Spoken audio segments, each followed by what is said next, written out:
إن الحمد لله نحمده ونستعينه ونستغفره ونؤمن به ونتوكل عليه ونعوذ بالله من شرور أنفسنا وسيئات أعمالنا من يهده الله فلا مضل له ومن يضلل فلا هادي له وأشهد أن لا إله إلا الله وحده لا شريك له وأشهد أن محمدا عبده ورسوله أرسله بالحق بشيرا ونذيرا أما بعد فإن أحسن الحديث كتاب الله وخير الهدي هدي محمد صلى الله عليه وسلم وشر الأمور محدثاتها وكل محدثة بدعة وكل بدعة ضلالة وكل ضلالة في النار. يا أيها الذين آمنوا اتقوا الله حق تقاته ولا تموتن إلا وأنتم مسلمون. يا أيها الناس اتقوا ربكم الذي خلقكم من نفس واحدة وخلق منها زوجها وبث منهما رجالا كثيرا ونساء واتقوا الله الذي تساءلون به والأرحام إن الله كان عليكم رقيبا. يا أيها الذين آمنوا اتقوا الله وقولوا قولا سديدا يصلح لكم أعمالكم ويغفر لكم ذنوبكم ومن يطع الله ورسوله فقد فاز فوزا عظيما. أما بعد. محترم حاضرین جمعہ، اللہ رب العالمین کا بڑا کرم ہے، اس کا بڑا احسان ہے کہ اللہ تعالیٰ نے ہم تمام کو اپنی بے شمار نعمتوں سے نوازا ہے، اور اللہ سے دعا ہے کہ اللہ تعالی ہم تمام کو ان نعمتوں کا شکر ادا کرنے والا بنائے، اور اپنی نعمتیں اللہ تعالی ہم تمام پر باقی رکھے، ناشکری سے اللہ تعالی ہماری حفاظت کرے۔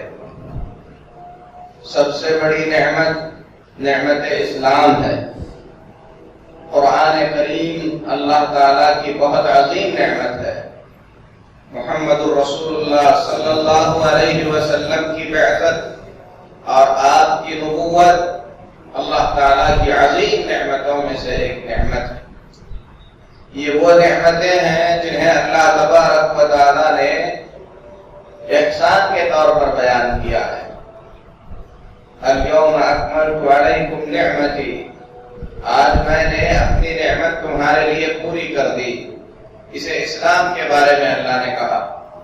محمد رسول اللہ صلی اللہ علیہ وسلم کی بعثت کے بارے میں فرمایا، لقد من اللہ علی المؤمنین اذ بعث فیہم رسولا منہم۔ اللہ کا یہ احسان ہے کہ اللہ تعالیٰ نے مومنوں میں انہی میں سے ایک کو رسول بنا کر بھیجا۔ تو یہ نعمتیں ہیں اللہ تعالیٰ کی، لیکن اس کی حقیقی قدر، اس کی حقیقی قیمت ہم اس لیے نہیں جانتے کیونکہ ہم نے جاہلیت کا دور نہیں جیا ہے۔ وہ دور جہاں پر انسان اپنی ہی بیٹی کو اپنے ہاتھ سے زندہ دفن کر دیتا تھا، وہ دور جہاں پر چھوٹی سی بات کے لیے سالوں لڑ پڑتے تھے، وہ دور جہاں پر لوگ شراب کو پانی کی طرح پیتے تھے۔ اللہ نے اسلام کی ہمیں نعمت عطا فرمائی، ہم مسلمان ہو کر پیدا ہوئے، صاف ستھرے ماحول میں ہم جی رہے ہیں، اسی لیے اس عظیم نعمت کی قدر و منزلت ہم صحیح طور پر پہچان نہیں پا رہے ہیں۔ ہم تمام کو چاہیے کہ اسلام کو صحیح سے سمجھیں۔ اسلام سے ہٹ کر جو لوگ زندگی گزار رہے ہیں ان کی زندگیوں کو بھی دیکھیں، ذرا غور و فکر کریں۔ آج جس ماحول میں ہم جی رہے ہیں چائنا کے لوگوں کی وجہ سے ہے، جو حلال و حرام کی تمیز کیے بغیر سب کچھ کھا جاتے تھے اور ساری دنیا کے لیے مصیبت اور وبا بن گئے۔ اللہ کا شکر ہے کہ اللہ تبارک و تعالیٰ نے اسلام کی نعمت سے ہمیں نواز کر زندگی کے ہر گوشے میں صاف اور ستھرا رہ کر ایک مثال بن کر جینے کی اللہ تبارک و تعالیٰ نے ہمیں ہدایت عطا فرمائی۔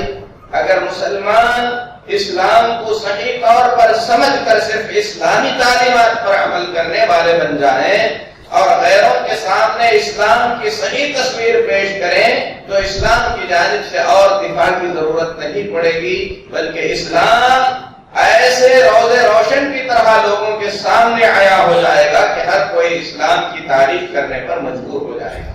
میرے محترم بھائیوں، ضرورت ہے اس بات کی کہ ہم اسلام کو سمجھیں، اسلامی تعلیمات کو اچھی طریقے سے پڑھیں، اپنے بچوں کو، اپنے اہل خانہ کو اسلامی تعلیمات کے مطابق زندگی گزارنے والا بنائیں۔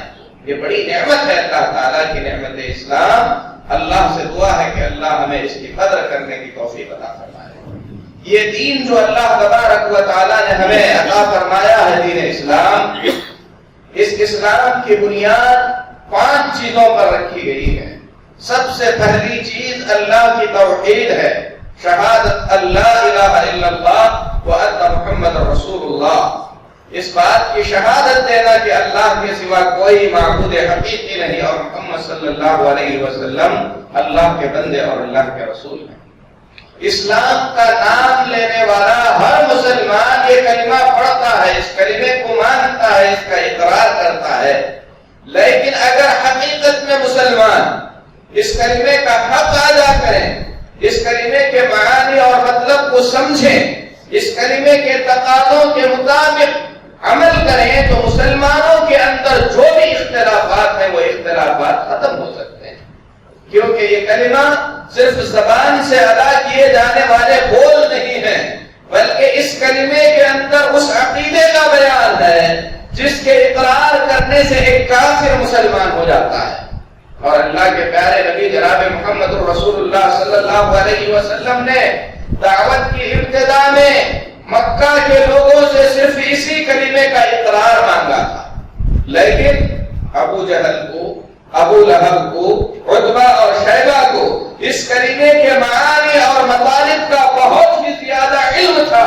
انہیں معلوم تھا کہ اس کلمے کا اقرار کن چیزوں کو ہم پر واجب اور ضروری کرتا ہے، ہمیں کن چیزوں کو چھوڑنا پڑتا ہے، اسی لیے انہوں نے اس کلمے کا اقرار کرنے سے انکار کر دیا۔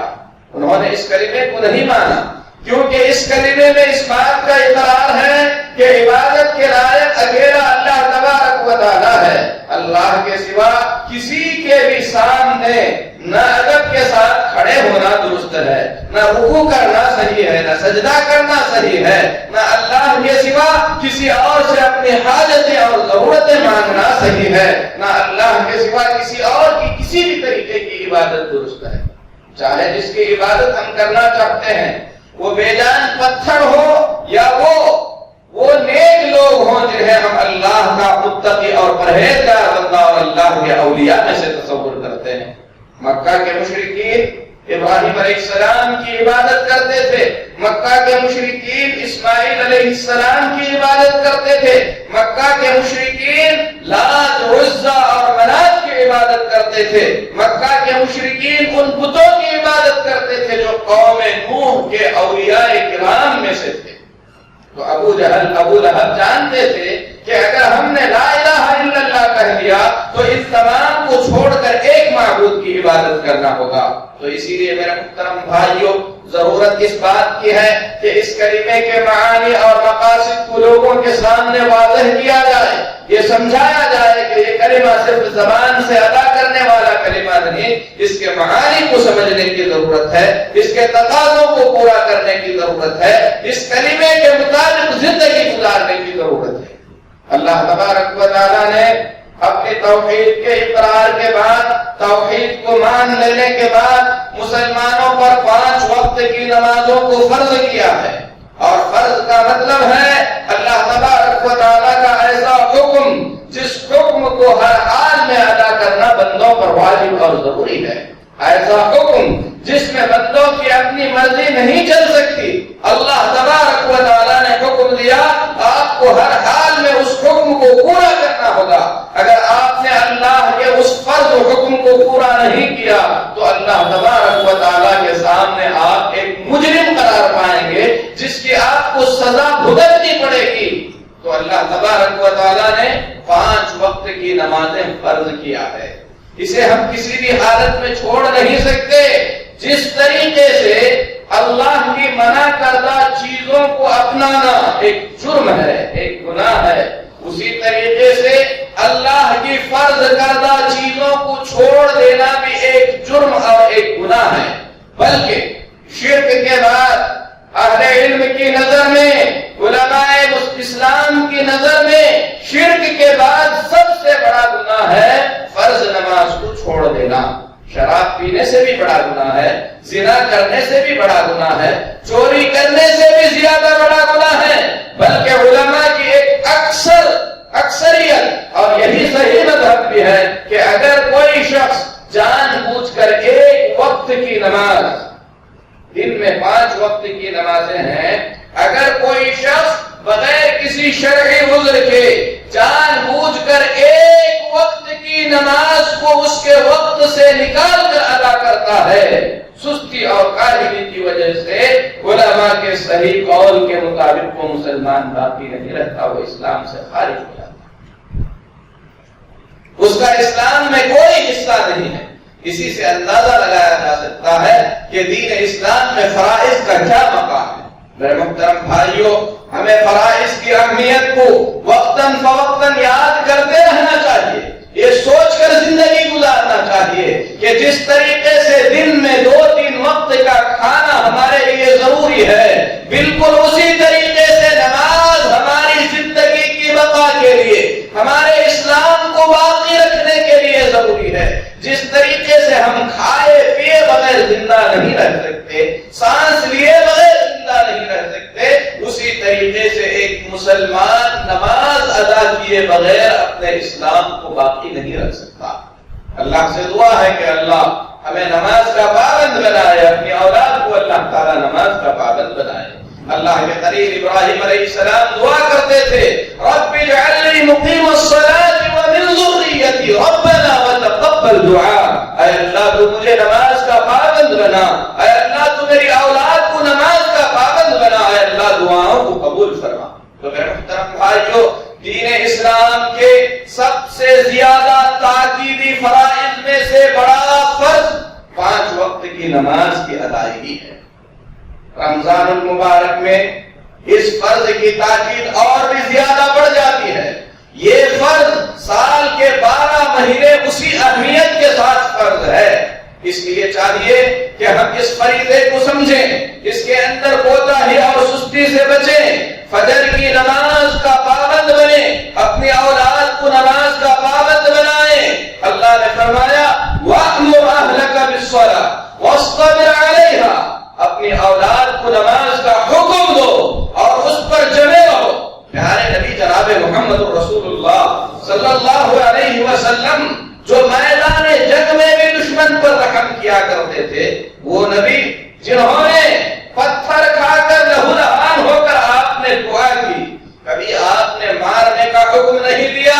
آپ کے خادم انس رضی اللہ تعالیٰ عنہ فرماتے ہیں 10 سال میں نے اللہ کے نبی صلی اللہ علیہ وسلم کی خدمت کی، 10 سال آپ صلی اللہ علیہ وسلم نے کبھی مجھے نہیں مارا، آپ صلی اللہ علیہ وسلم نے کبھی مجھے یہ نہیں کیا کہ تم نے ایسا کیوں کیا، ایسا کیوں نہیں کیا۔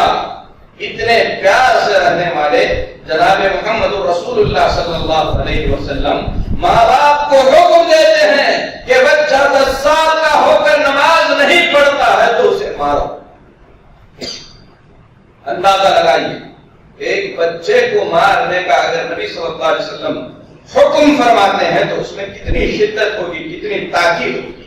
میرے محترم بھائیوں، نماز کے سلسلے میں ہماری سستیاں، ہمارا تہاون اس قدر بڑھ چکا ہے کہ بے نمازی کو ہمارے معاشرے کے اندر معیوب نہیں سمجھا جاتا۔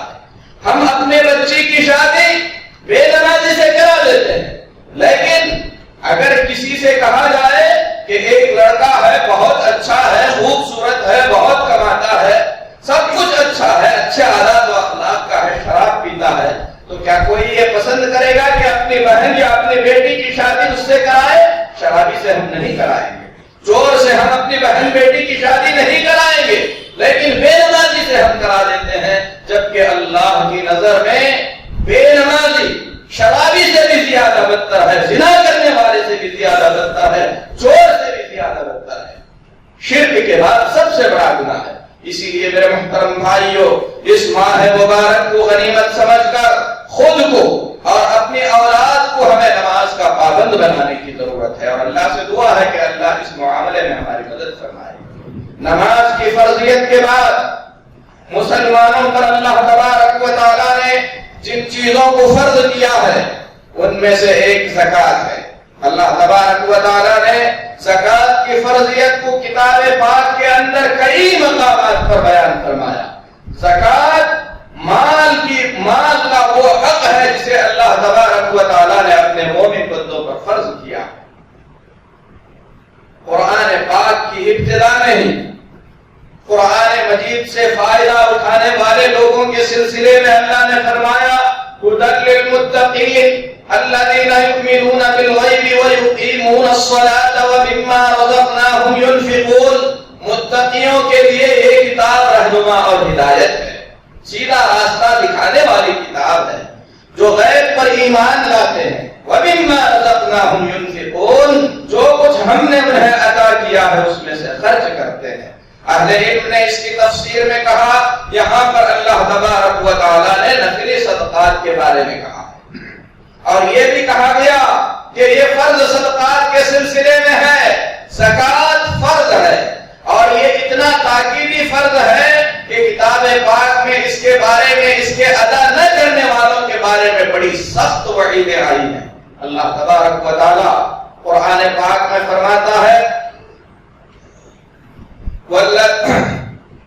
قرآن پاک میں اللہ تعالیٰ فرماتا ہے والذین یکنزون الذهب والفضة ولا ينفقونها في سبيل الله فبشرهم بعذاب أليم۔ وہ لوگ جو سونا اور چاندی جمع کر کے رکھتے ہیں، اسے خزانے کی شکل دینا چاہتے ہیں، فبشرهم بعذاب أليم، ایسے لوگوں کو دردناک عذاب، تکلیف دینے والے عذاب کی بشارت سنا۔ والذین یکنزون الذهب والفضة ولا ينفقونها في سبيل الله، وہ لوگ جو سونا چاندی جمع کر رکھتے ہیں اللہ کے راہ میں اسے خرچ نہیں کرتے، ان لوگوں کو دردناک عذاب کی بشارت دے دو۔ کیسا عذاب؟ عذاب کی تفصیل بھی اللہ نے بیان فرمایا، یوم یحمى علیہا فی نار جہنم، جس دن جہنم کی آگ میں اسے تپایا جائے گا، جہنم کی آگ میں تپایا جائے گا، جو دنیا کی آگ نہیں ہے۔ اللہ تبارک و تعالیٰ اس سونے اور چاندی کو جہنم کی آگ میں تپائے گا، فَتُكْوَى بِهَا جِبَاهُهُمْ وَجُنُوبُهُمْ وَظُهُورُهُمْ، اور اس تپتے ہوئے سونے اور چاندی سے ان کی پیشانیاں، ان کے بازو اور ان کے پیٹھ ڈالے جائیں۔ یہ ایک عذاب کی شکل ہے جو تفصیل سے بیان کی گئی، اور بیان کرنے والا اللہ تبارک و تعالیٰ ہے، تاکہ اللہ سے ڈرنے والے اللہ کے اس عذاب سے ڈرے اور سونے اور چاندی کو اور مال کو جمع کر کے خزانہ بنا کر رکھنے سے بچے۔ اللہ تبارک و تعالیٰ فرماتا ہے، داغتے ہوئے کہا جائے گا، هَذَا مَا كَنَزْتُمْ لِأَنفُسِكُمْ فَذُوقُوا مَا كُنتُمْ تَكْنِزُونَ، یہی وہ چیزیں ہیں جسے تم جمع کر کے رکھتے تھے، جو کچھ تم جمع کر کے رکھتے تھے آج اس کے مزے چکھو۔ اللہ کے پیارے حبیب جناب محمد رسول اللہ صلی اللہ علیہ وسلم فرماتے ہیں، ابو ہریرہ رضی اللہ تعالی عنہ حدیث کے راوی ہیں، من آتاہ اللہ مالا، وہ شخص جسے اللہ مال سے نوازے، مال عطا فرمائے، فلم یؤدی زکاۃ مالہ، اور اس نے اپنے مال کی زکات ادا نہیں کی، اللہ کے نبی صلی اللہ علیہ وسلم فرماتے ہیں، مُسْدِرَ لَهُ يَوْمَ الْقِيَامَةِ شُجَاعًا أَقْرَعَ، اللہ تبارک و تعالیٰ اس کے اس مال کو قیامت کے دن ایک سانپ کی شکل دے گا، اور سانپ بھی ایسا ہوگا جو گنجا ہوگا، اور اہل علم نے اس کی وضاحت میں بیان فرمایا، سانپ گنجا اس لیے ہوگا کہ اس کے سر میں جو زہر لگا ہوا ہے وہ زہر اس کے بالوں کو گرا دے گا، زہر کی شدت کی وجہ سیدھا ہو جائے گا، اس کے سر پر بال نہیں ہوں گے، اور اپنے جبڑوں سے وہ سانپ اسے اس کے منہ کو نوچ رہا ہوگا اور کہہ رہا ہوگا انا مالک و انا کنز، میں تیرا مال ہوں، میں تیرا خزانہ۔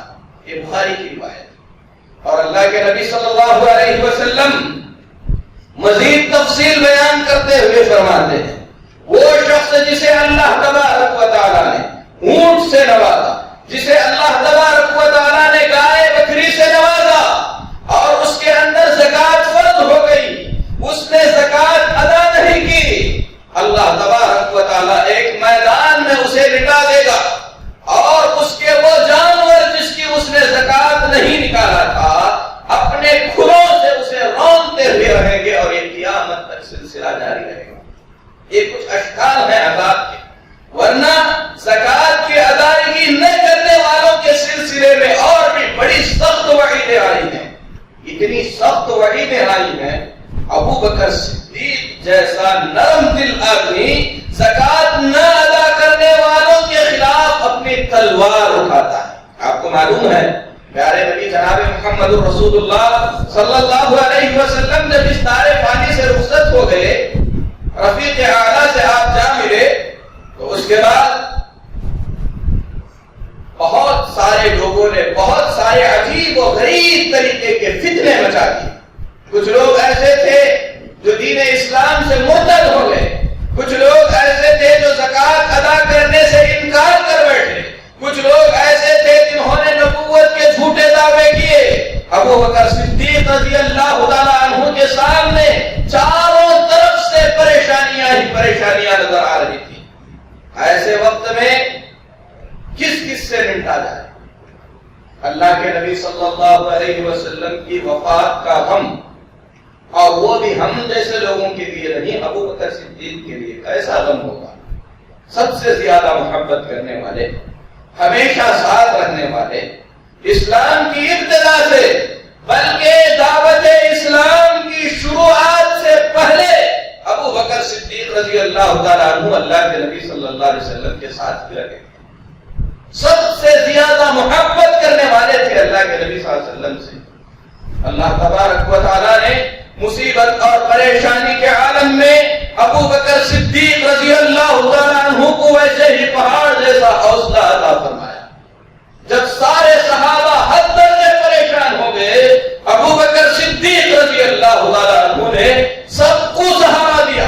اللہ کے نبی صلی اللہ علیہ وسلم کی وفات کے صدمے کو برداشت کرنے کے ساتھ ساتھ مرتدین کی خبریں، جھوٹے نبیوں کے دعوے، زکات کا انکار کرنے والے، اور اوپر سے پیارے نبی جناب محمد رسول اللہ صلی اللہ علیہ وسلم نے وفات سے پہلے اسامہ بن زید رضی اللہ تعالیٰ عنہ کی قیادت میں لشکر تیار کیا تھا جسے بہت دور بھیجنا ہے۔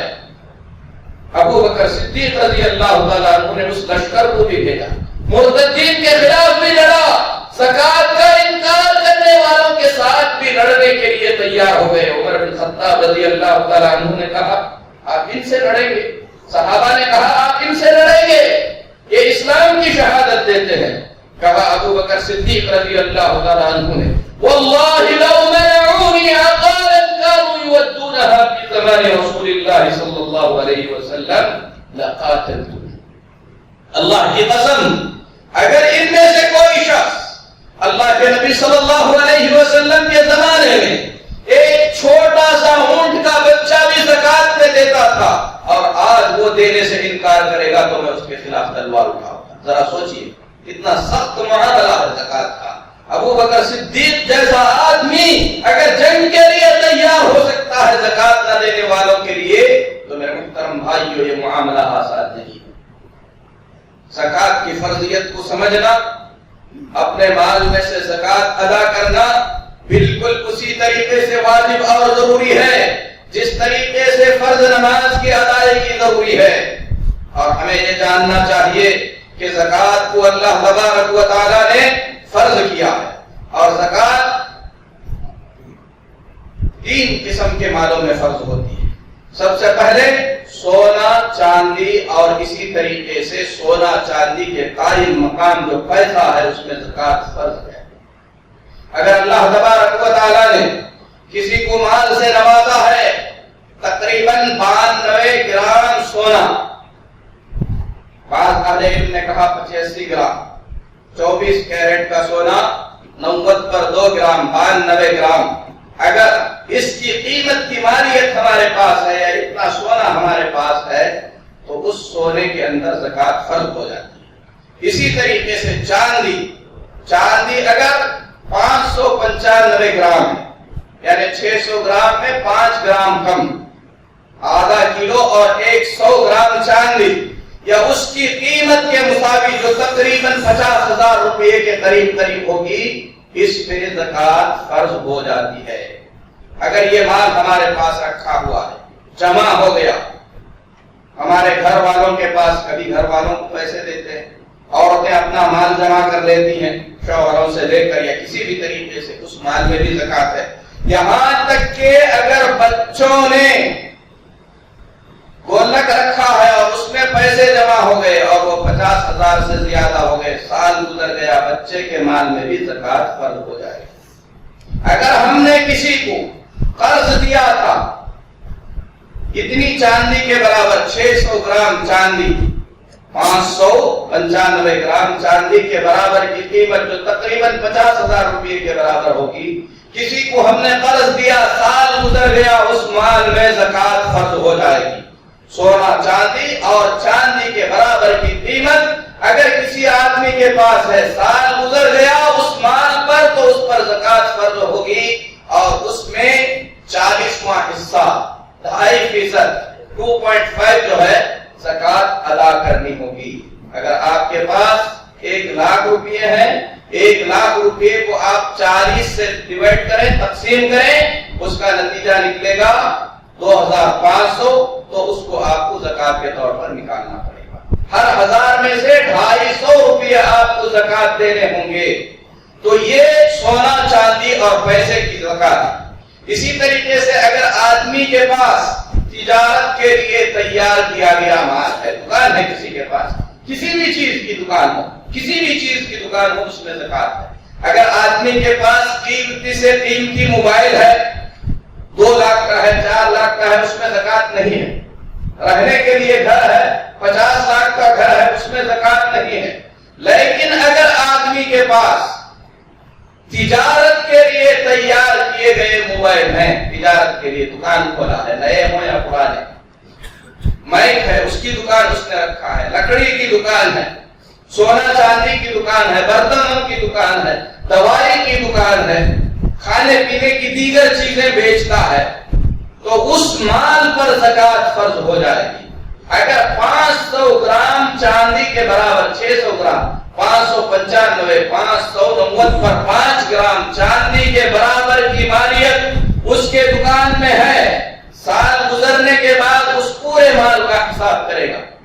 مارکیٹ میں اس مال کی جو ویلیو ہے، اس مال کی جو قیمت ہے، اس پوری قیمت پر زکات نکالنا پڑے گا۔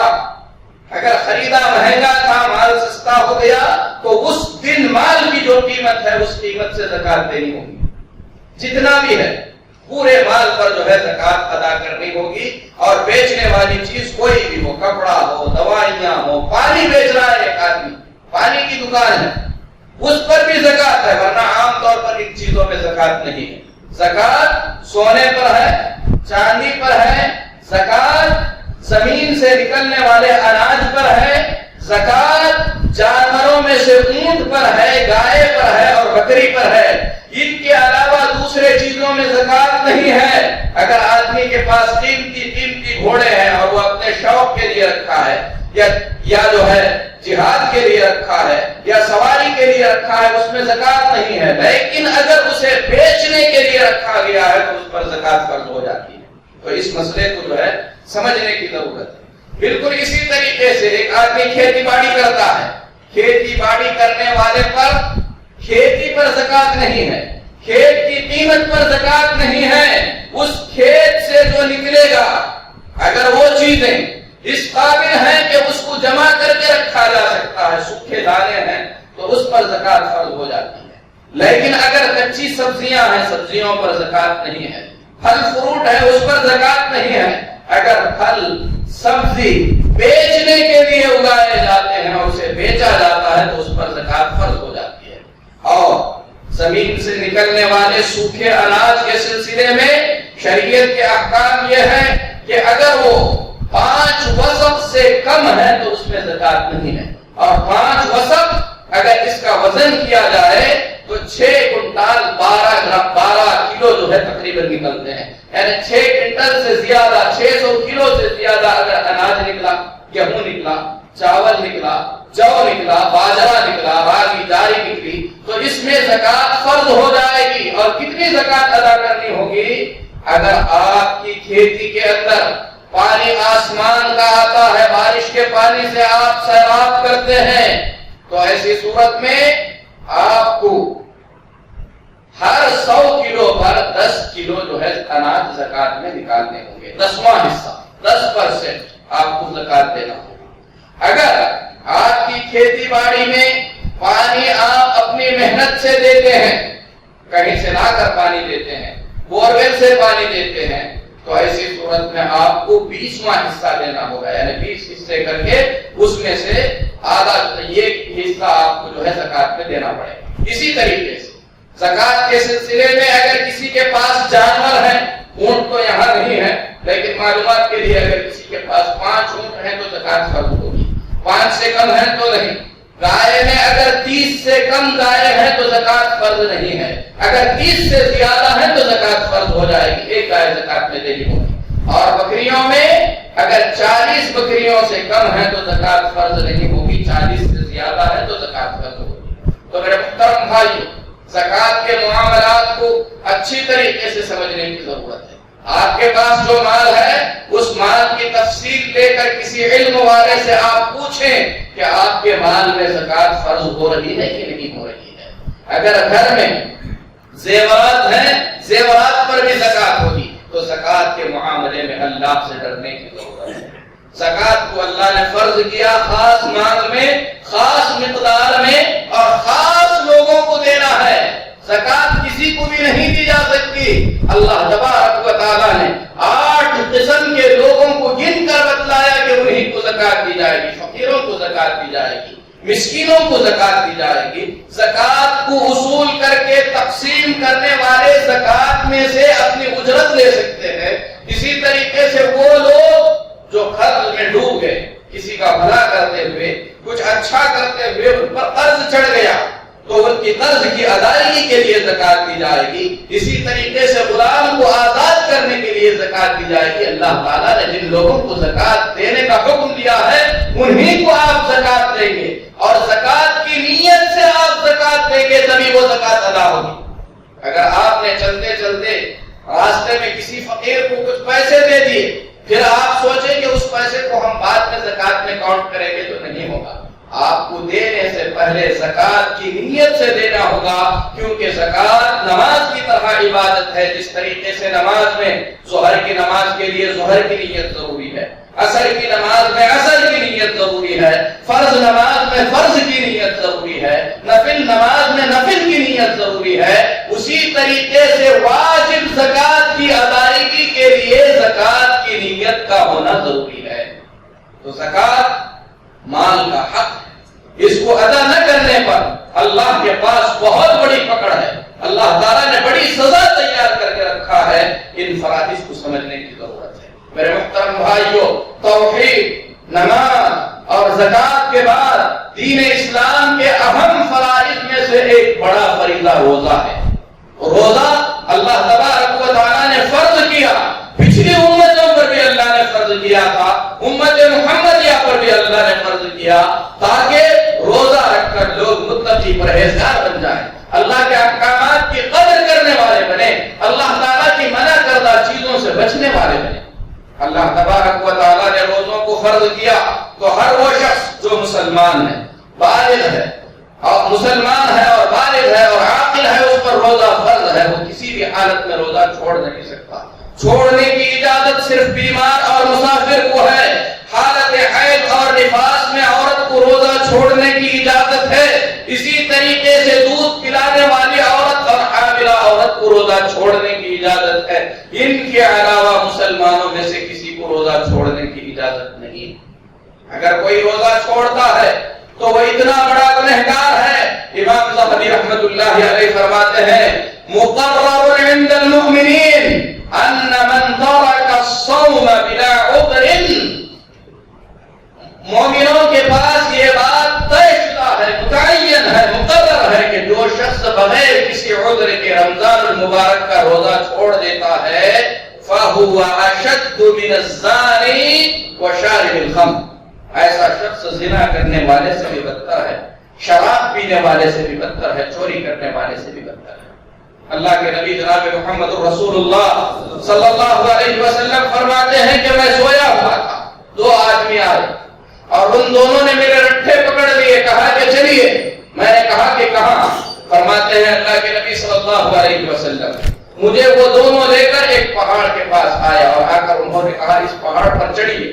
میں نے کہا کہ میں اس پر چڑھ نہیں سکتا، اس کا راستہ بہت دشوار گزار ہے۔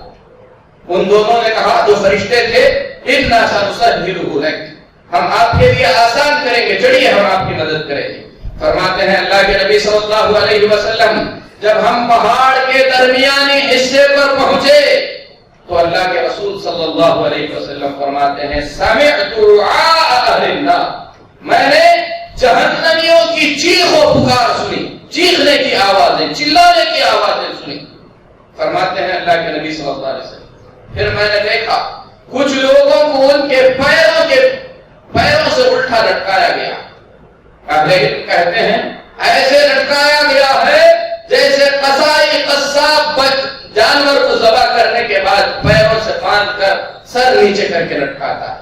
اللہ کے نبی صلی اللہ علیہ وسلم فرماتے ہیں مشققۃ اشداقہم، ان کے جبڑے چیرے گئے، تسیل اشداقہم دما، اور ان کے جبڑوں سے خون ٹپک رہا ہے اور وہ چلا رہے ہیں۔ میں نے کہا کہ یہ کون ہے؟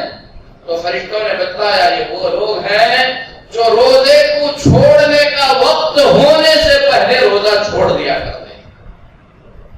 روزہ رکھتے تھے لیکن وقت آنے سے پہلے روزہ چھوڑ دیتے۔ اگر ان لوگوں کے لیے اللہ نے یہ سزا تیار کر رکھی ہے تو ان کا کیا انجام ہوگا جو سرے سے روزہ نہیں لیا۔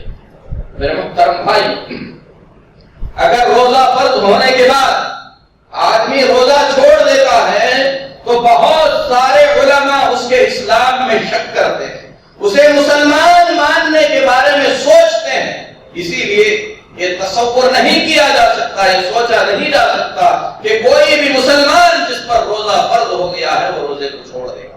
اور روزہ اللہ تعالیٰ نے فرمایا ایام معدودات، یہ گنتی کے کچھ دن ہیں، 29 دن ہیں یا 30 دن ہیں۔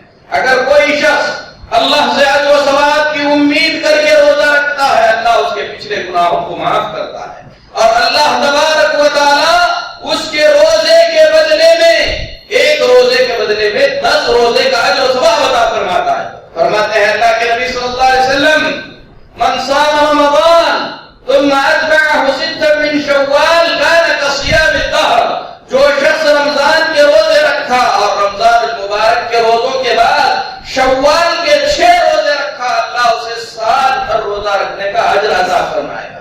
راوی کہتے ہیں وہ اس لیے ہے کہ اللہ ایک نیکی کو 10 نیکیوں کے برابر اجر عطا فرماتا ہے۔ رمضان کے 30 روزوں کے 300 دن ہو گئے اور شوال کے 6 دنوں کے 60 دن ہو گئے تو 360 دن کا اجر اللہ تعالیٰ عطا فرماتا ہے۔ اور ایک دن کا اجر کیا ہوگا اس کی مقدار اللہ کے سوا کوئی نہیں جانتا۔ روزے کا ثواب کیا ہے اس کی مقدار اللہ کے سوا کوئی نہیں جانتا۔ صرف اتنا سمجھ لیجئے جنت کے 8 دروازوں میں سے ایک دروازہ اللہ نے روزداروں کے لیے خاص کر دیا۔ جنت کے 8 دروازے ہیں اور نیکی کے کام کتنے ہیں؟ بہت زیادہ ہیں، لیکن اللہ تعالیٰ نے ایک دروازہ جنت کا روزداروں کے لیے خاص کر دیا، جس سے سمجھ میں آتا ہے کہ روزہ اللہ کتنی محبوب عبادت ہے۔ اور روزدار جس دروازے سے داخل ہوگا اس کا نام کیا رکھا گیا؟ باب الریان۔ اور ریان کے معنی ہے ایسا دروازہ جس سے داخل ہونے کے بعد کبھی پیاس کا احساس نہیں ہوگا، زندگی میں پیاس برداشت کی، اللہ تعالیٰ ایسا بدلہ دے گا کہ کبھی پیاس لگے گی ہی نہیں۔ تو میرے محترم بھائیو، اس ماہ مبارک کے فضائل، اس ماہ مبارک کی عظمت، ان تمام چیزوں کو سمجھنے کی ضرورت ہے، اس کے وقت کو غنیمت سمجھنے کی ضرورت ہے۔ لیکن افسوس ہوتا ہے مسلمانوں پر، آج جمعہ کا دن ہے، جب جمعہ شروع ہوئی کتنے لوگ تھے؟ رمضان المبارک میں یہ حال ہے ہمارا، اتنی بڑی غنیمت کا موقع، اللہ کے رسول صلی اللہ علیہ وسلم فرماتے ہیں جو شخص جمعہ کے دن اچھی طریقے سے غسل کرتا ہے اور جلد پہنچتا ہے، امام کے قریب بیٹھتا ہے، خاموشی سے خطبہ سنتا ہے اور پیدل چل کر آتا ہے، تو اللہ تعالیٰ اس کے ہر قدم پر 1 سال روزہ رکھنے اور 1 سال نماز پڑھنے کا اجر عطا فرماتا ہے۔ حدیث صحیح حدیث ہے۔ اللہ کے نبی صلی اللہ علیہ وسلم فرماتے ہیں جو جمعہ کے دن اچھی طریقے سے غسل کرتا ہے، جلدی آتا ہے، امام کے قریب بیٹھ جاتا ہے، خاموشی سے خطبہ سنتا ہے، پیدل چل کر آتا ہے، ایک ایک قدم پر اللہ تبارک و تعالی 1 سال نماز پڑھنے اور روزہ رکھنے کا اجر عطا فرماتا ہے۔ ہم نے کتنے بڑے خیر کو چھوڑ دیا آج، جو لوگ دیر سے آئے کتنے بڑے خیر سے محروم رہے، اور جو پہلے آتا ہے قربانی کا اجر و ثواب کے سلسلے میں حدیث ہیں۔ رمضان میرے محترم بھائیو سدھرنے کا موقع، اسے غنیمت سمجھیں، فرائض کے قدر و منزلت کو پہچانیں، نماز میں جلد سے جلد آنے کی کوشش کریں، نیکی کے کاموں میں حد سے زیادہ آگے بڑھنے کی کوشش کریں۔ میں اپنے خطبے کے اختتام پر اس بات کو واضح کرنا چاہتا ہوں کہ رمضان المبارک کی بہت ساری عبادتوں میں سے تلاوت کلام پاک ہے، روزہ ہے، قیام اللیل ہے، اسی طریقے سے صدقہ و خیرات ہے۔ اللہ کے رسول صلی اللہ علیہ وسلم کان اجود الناس بالخیر، سب سے زیادہ صدقہ کرنے والے تھے اللہ کے نبی صلی اللہ علیہ وسلم، اور آپ کے صدقہ و خیرات کا اندازہ رمضان المبارک میں بہت ہی زیادہ بدل جاتا تھا۔ تیز چلنے والی ہواؤں کی طرح اللہ کے نبی صلی اللہ علیہ وسلم صدقہ کرتے تھے، اور صدقات کے ابواب بہت زیادہ ہیں۔ غریب کو کھانا کھلائیں صدقہ ہے، پانی پلائیں صدقہ ہے، مسکین کی مدد کریں صدقہ ہے، کسی طالب علم کا خرچ اٹھائیں صدقہ ہے۔ صدقات کے بہت سے ابواب ہیں، انہی ابواب میں سے ایک باب ہے مساجد کی تعمیر۔ مساجد کی تعمیر صدقے کے بہترین ابواب میں سے ہے۔ اللہ کے نبی صلی اللہ علیہ وسلم فرماتے ہیں من بنا للہ مسجدا بنى اللہ لہ بہ بیتا فی الجنہ، جو اللہ کے لیے کوئی گھر بناتا ہے اللہ اس کے لیے جنت میں گھر بناتا ہے۔ آپ جس مسجد میں نماز پڑھ رہے ہیں، جگہ کی قلت کی وجہ سے بہت سارے لوگ اوپر نماز پڑھ رہے ہیں، اس چلچلا کی دھوپ میں، روزے کی حالت میں لوگوں کا اوپر نماز پڑھنا یقیناً بہت ہی زیادہ تکلیف دہ بات ہے۔ مسجد کے ذمہ داروں نے یہ طے کیا ہے کہ مسجد کی توسیع کا کام کیا جائے، اوپر سائے کا انتظام کیا جائے۔ اس مبارک مہینے میں کثرت سے اس کار خیر میں آپ حصہ لیں، صدقہ و خیرات کو پورے رمضان المبارک کے اندر اپنی حیثیت کے مطابق کرتے رہیں۔ اللہ سے دعا ہے کہ اللہ تبارک و تعالی ہماری عبادتوں کو قبول فرمائے، اللہ تعالی ہمیں دین کو سمجھنے کی توفیق عطا فرمائے، ہمارے صدقات و خیرات کو اللہ قبول فرمائے، نمازوں اور روزوں کو اللہ قبول فرمائے، اس میں جو خلل ہے اللہ تبارک و تعالی اس سے درگزر فرمائے۔ اقول قولی ھذا واستغفر اللہ لی ولکم ولسائر المسلمین فاستغفروہ انہ هو الغفور